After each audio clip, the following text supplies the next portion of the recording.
Asansol municipal কর্পোরেশনের health officer doctor Deepak Ganguly sir, উনি আপনাদেরকে আরও ডিটেলসে এগুলো জানাবেন যে আর কি মেডিকেল অ্যাঙ্গেল থেকে আর কি প্রবলেম হচ্ছে না হচ্ছে। नमस्ते आप सबों को। हमारे यहाँ मौजूद उपस्थित जितनी अभिभावक सब आए हैं और आरजे कन्या स्कूल का जो मैनेजमेंट कमेटी है और हमारा मैडम प्रिंसिपल उर्मिला मैडम जो है, ये एक इंटरेक्शन प्रोग्राम ना हम लोग के लिए। आप लोग जितना सब मौजूद है हमारे साथ थोड़ा सा वार्तालाप करेंगे ना, तो इस बारे चर्चा करेंगे। तो कुछ जानकारी जो मतलब अब तक मैं हासिल किया है वो आपके साथ शेयर करूँगा। सबसे बड़ी बात है जो हम लोग अब सिकनेस करके असुस्थ हो जाते हैं, किस लिए? बाय इन्फेक्शन और बाय इंजुरी। इन्फेक्शन होता है, संक्रमण होता है, आने तो चोट लगता है, तब तो हम असुस्थ हो जाते हैं जी। तो इन्फेक्शन को देखिए, 4 चीज जरूरी है। बैक्टीरिया जो माइक्रोस्कोप का अंदर में नहीं, मैंने मोटा मोटी हम लोग बड़ा उसका साइज है जो हम देख पाते हैं। और बैक्टीरिया के बाद जो है पैरासाइट, मतलब जो जैसे पैरासाइट मतलब है जो मलेरिया होता है, डेंगू होता है, ये एक प्रकार की पैरासाइट में वो किसी भी एक तो से वाहन करता है, मसा उसको वाहन करता है और इंसान का खून में जाके वो अपना फैलाता है। ये पैरासाइट का नेचर है। बैक्टीरिया भी डायरेक्ट इन्फेक्शन करता है, निमोनिया हुआ है, सेप्टिसीमिया हुआ है, फलाना चमड़ा में इन्फेक्शन कहीं पर कुछ भी होता है। उसके बाद फंगस होता है। फंगस बहुत डेंजरस बात है। अब तक हमारा फंगल इन्फेक्शन खान पान से आता है। आप फ्रिज में रखा हुआ 7 रोज का मांस यदि खाएंगे तो वो खाने से फंगस बनता है। 48 घंटे के बाद कोई भी कल्चर में कोई भी खाना रखे, कोई भी सामान रखे तो उसमें फंगस बन जाता है। वो फंगस यदि किसी प्रकार से बदन में या शरीर के अंदर घुस गया तो इन्फेक्ट करता है भारी तरफ से और उसका जानलेवा हो जाता है। बट सबसे आज के दिन में जो मुद्दा है वायरस इन्फेक्शन, आप देखिए थोड़ा सा हम आउट ऑफ द ट्रैक बात करेंगे। जैसे देखिए HIV, एड्स वायरस। एड्स एक तो कॉम्प्लेक्स है, मतलब सिम्टम का सब चारों तरफ मिला करके बोलता है एड्स, लेकिन उसका मेन जड़ है HIV वायरस। तो वो सेक्सुअल कांटेक्ट से आता है, इंटीमेट कांटेक्ट से आता है, फिजिकल कांटेक्ट से आता है।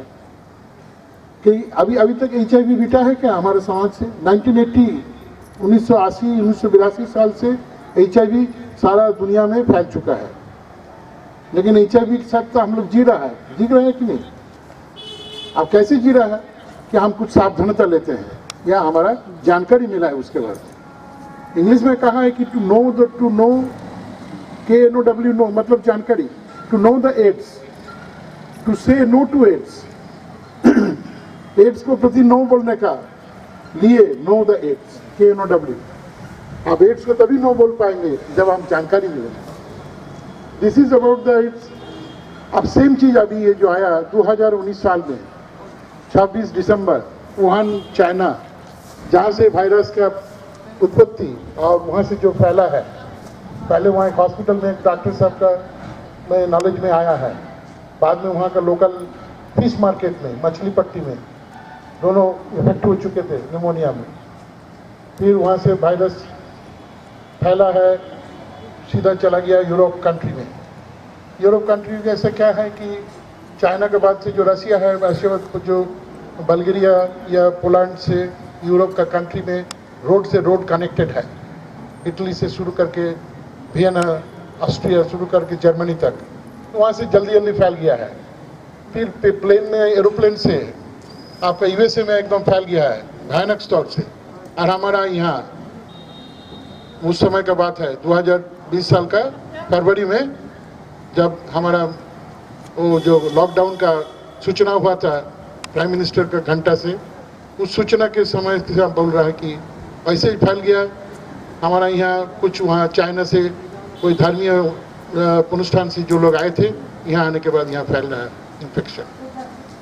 तो 2020 साल का घटना में हम लोग को इसके साथ जूझने के लिए 2 चीज था। एक हम लोग कंटेनमेंट जोन, मतलब एक एरिया में हम एक एरिया को बांध देते थे, दूसरे एरिया में से ज़्यादा ना हो कंटेनमेंट, और हम उसको क्वारंटाइन करते थे कि 14 दिन 28 दिन घर में रहिए।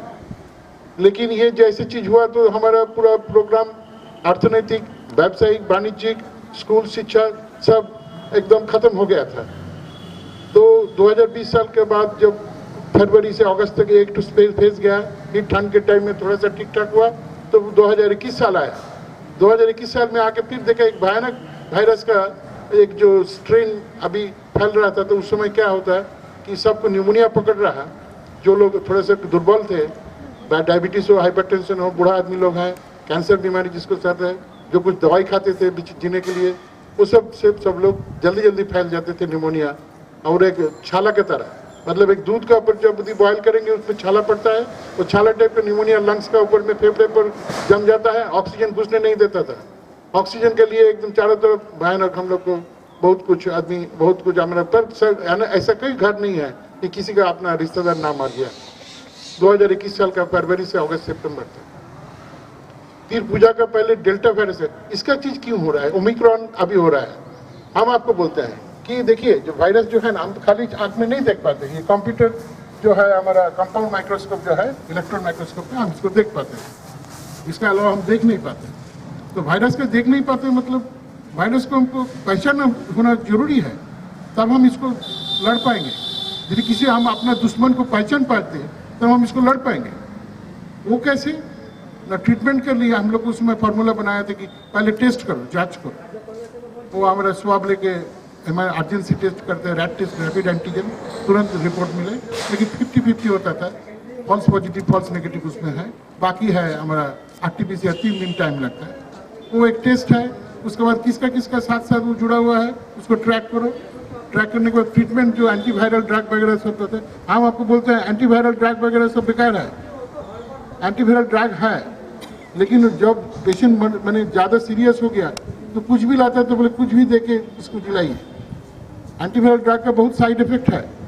हाई फ्लो ऑक्सीजन और isolation, home isolation, home rest, high flow oxygen, और उसके बाद गर्म पानी, एंड उसके बाद हमारा जो है विटामिन सी, नींबू पानी, ये सब वगैरह हम लोग जो टेस्ट करते थे, यही चीज़ हम लोग को ज़्यादा बचाएगा। यही हासिल चीज़ है। एंड एंटीवायरल ड्रग का साइड इफेक्ट बहुत है। हाई फ्लो ऑक्सीजन में पेशेंट बहुत हम लोग को, हम अपना अभिज्ञता से देखा, बहुत पेशेंट बच गया। इसीलिए हम बोलते हैं कि वो जो वायरस है उसको अभी ये कोरोना वायरस का हिस्ट्री में बोलते हैं कि ये करोड़ों साल से है। कोरोना वायरस करोड़ों साल से है, करोड़ों साल। मतलब ये बरसात की शुरुआत के टाइम में, जाड़ के शुरुआत के टाइम में थोड़ा बहुत हम लोग को डिस्टर्ब करता है, सर्दी खांसी में, बाद में वो चला जाता है।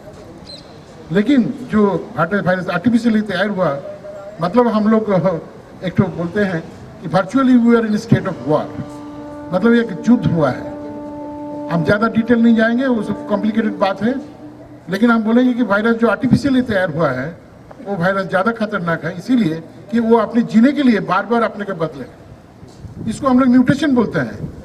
ये जो रूपांतर, ये म्यूटेशन अभी तक चल रहा है। म्यूटेशन बंद नहीं होगा, म्यूटेशन चलता रहेगा। अब हम आपको बोला शुरुआत में बात में कि HIV हम लोग छोड़ के नहीं गया। हम HIV को लड़ने के लिए DNA वैक्सीनेशन की जरूरत है। DNA वैक्सीन अभी तक हम आविष्कार नहीं कर पाए। ये RNA वायरस है, RNA वैक्सीनेशन हम तैयार कर रहे हैं। इसीलिए टेस्ट, ट्रैक, ट्रीट, उसके बाद जो है बहुत तजुर्बा जो है, जो अहम बात है वो है वैक्सीनेशन। वैक्सीनेशन इसीलिए क्या कि आपको ये एक पहचान देगा शरीर का सिस्टम के अंदर में। वैक्सीन जो वायरस हम लोग को डेड करके उसका नाशक तक वो काट करके जो दवाई तैयार, वही वैक्सीन है। और वो वैक्सीन जब शरीर में घुसेगा तो वो उसको एक छवि तैयार हो जाएगा कि कोरोना वायरस फलाना आएगा। तो हमारा शरीर का जो अपना हार्ड इम्यूनिटी है, HRD हार्ड इम्यूनिटी, समाज में हार्ड इम्यूनिटी तैयार करना है, वही असल है। अपना हार्ड इम्यूनिटी तैयार करना है, वही असल है। और हम लोग का अब कुछ स्वास्थ्य विधि और आचरण विधि लेना है, जिसमें जो चीज़ बहुत अहम है कि हम मास्क पहने। कोरोना हम लोग को इफेक्ट किया, लेकिन कोरोना कुछ अच्छा आदत भी बनाया कि मास्क पहन के हम बाहर में धूल धुआं से भी जैसे बचते हैं, और किसी का कॉन्ट्रैक्ट में आके इन्फेक्शन पे हम डायरेक्टली उसको एक बैरिकेड कर सकते हैं। इसीलिए मास्क जरूर पहनिएगा।